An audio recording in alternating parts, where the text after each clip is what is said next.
As the World Cup comes to a close and everyone in the US has become a lot more obsessed with soccer, I do have to tell you about one of the most unhinged reality dating TV shows that has ever been made. Because Love Undercover, which only had one season, completely hinged on the idea that Americans did not know anything about soccer. Back in 2024, Peacock made a reality TV show called Love Undercover. And the concept was pretty simple. 5 professional footballers, none of which were American, were going to enter an undercover state to be able to fall in love with American women who did not know who they were. So they would finally be able to fall in love without fame being part of it. And one of the core concepts here was that this show had to happen in America, because this was the only place possible that these women would never have heard of them. And those 5 bachelors are Jamie O'Hara, who at that time was already retired and working as a commentator, Ryan Babel, Marco Fabian, and then the 2 younger players, Lloyd Jones and Sebastian Fassi. Now, immediately when I saw this show, it reminded me of a format that I had already seen and was delighted by, which was Secret Princes. Secret Princes followed the exact same principle, which was that they took European royalty and sent them to America in order for them to find love with real women who knew nothing about their royalty. Because, of course, it is so hard when girls just want you for your title. Secret Princes had an amazing added layer, which was the fact that they moved these guys to Texas, and all of them were put into a house together, had to get jobs, and some of them went grocery shopping for the very first time. So Love Undercover felt like the soccer version of that. Across 10 episodes, these guys try to find the love of their lives without telling them that they play soccer, and also essentially coming up with a ton of lies about what they actually do with their life in order to keep this secret. As the women are eliminated from the show, they are also told the big secret,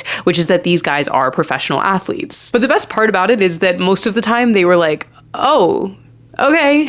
There are some very fun kind of manufactured scenes throughout the entire show where some of the players are getting recognized in public and they're trying to play it off on their dates, and they get very close to revealing their secret multiple times, where they make comments that they're afraid that the women that they're dating are going to figure out who they really are. And in the end, the goal was that they would all find women that they fell in love with for real, that they could then reveal who they truly were and ask them to move back to Europe with them. While all 5 of them did find love by the end of the show, none of those relationships lasted and none of them are still together. We also never got another season of this show, but I do think that the World Cup might have been a time to bring it back. But personally, if we are gonna bring it back, I would love to see it done with a bachelorette spin. Next year, the Women's World Cup airs, and I think it would be so fun to watch some of these women dating in that kind of undercover sleuth situation, especially because there would be so much more of an underlying dynamic of seeing how these men are talking about women's sports or how they react to it. And it would be a really interesting thing to see how those dynamics shifted. Either way, Love Undercover only got 1 season. But between Love Undercover and 1 season of Stars on Mars, where we got to see Marshawn Lynch and Ronda Rousey actually compete, I do think we are really missing a market of not putting more professional athletes on reality TV. Let me know if you would watch a women's version of Love Undercover or if you had ever heard of the show, and be sure to follow along for more videos like this.